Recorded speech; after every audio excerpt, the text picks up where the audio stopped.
Watu watatu nchini wamepatikana na virusi vya korona ya Omicron, huku Wizara ya Afya ikisema kuwa watatu hao kwa sasa wametengwa. Waziri Mutahi Kagwe ametangaza haya akisema watatu hao walikuwa wasafiri. Hivi sasa pia naarifiwa kwamba Waziri Kagwe anazungumza huko Mombasa. Hebu tumsikize. You know, we have been doing that for a while now, and we have been sequencing some of the samples that we have collected, and I can confirm that we have actually detected the Omicron variant among some of the travelers who have been traveling through Kenya, and we have at least 3 cases so far. We have a lot of other samples that we are sequencing. So in the next 2 days, I will be able to confirm the spread or otherwise of the Omicron variant in the country. As I had said earlier, what we are hearing and what the information we are getting from other countries across the world are that the variant spreads very quickly, very fast. The effect of the spread is that if one has been vaccinated, the level of attack is a lot less and the need for hospitalization is limited. So if one has been vaccinated, they are getting chills, a bit of headaches and so on. But so far, what we have seen ourselves and what we have heard from our colleagues from South Africa and elsewhere is that the level of hospitalization is less than the Delta variant that we had some time back.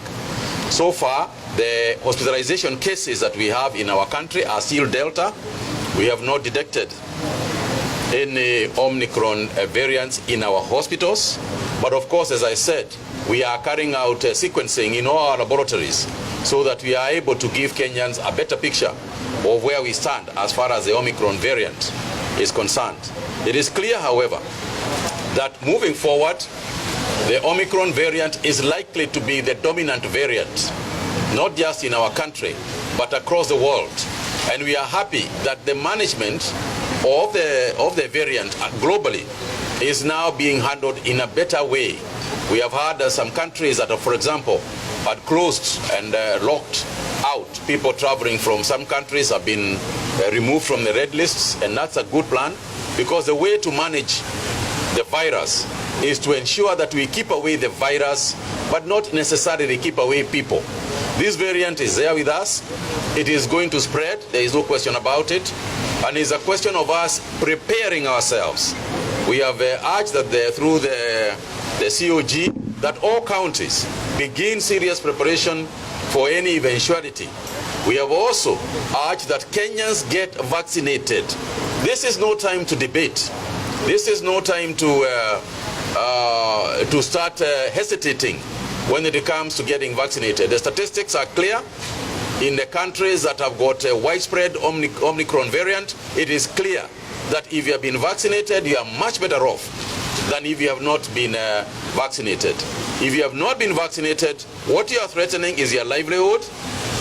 You are likely to get sick faster than if you are not. You are going to go to hospital. You are going to spend money that you do not necessarily need to spend. You are going to impoverish yourself with huge bills that you don't have to incur.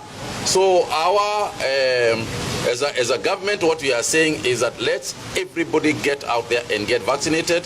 And we have asked the county government to wrap up capabilities and preparations for that. And for that, I would like to ask Governor Wambora to just add something on that. Thank you, Waziri.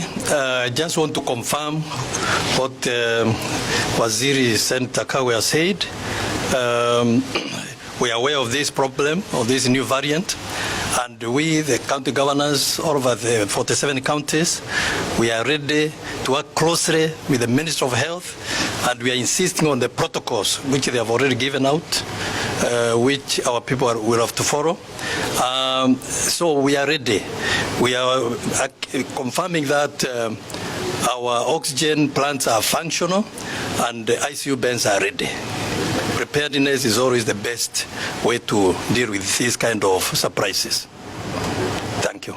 Let me just add, for the benefit of the wider community and those who have been saying that we are making it mandatory. Let me just add that we are not going to mandate anybody to be vaccinated. We are not forcing anybody to be vaccinated. However, we must recognize that internationally there are mitigating measures that have got to be followed.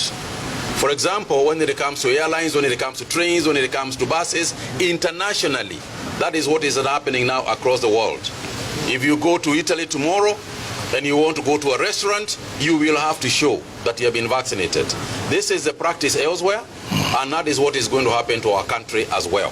Whether we like it or we don't like it. The inconveniences are there, but they are necessary inconveniences. It is necessary because we are trying to stifle the whole spread in the country, but more importantly, we want to make sure that we don't get into lockdowns. That's what we are avoiding. By getting everybody vaccinated, we can avoid locking down our economy. We are aware that there are neighboring countries that have already gone into emergency lockdowns, that have gone into curfew, and so on and so forth. So far, we are not announcing any of those. We are not announcing a lockdown. We are not announcing curfew hours. This is something we are observing, and in the next 2-3 days, we will be able to tell the country whether it is necessary for us to go back to some of those measures. For now, we are observing. As long as we continue high vaccination rates, it may not be necessary for us to get there. But of course, we will take every measure that is necessary to ensure that we secure the livelihoods of Kenyans. Yes, please.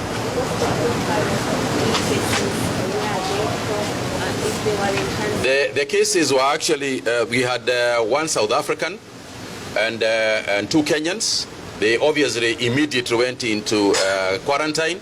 So as we speak, those are people who have been quarantined.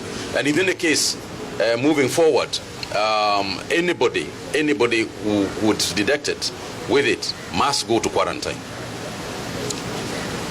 Any other questions? Yes.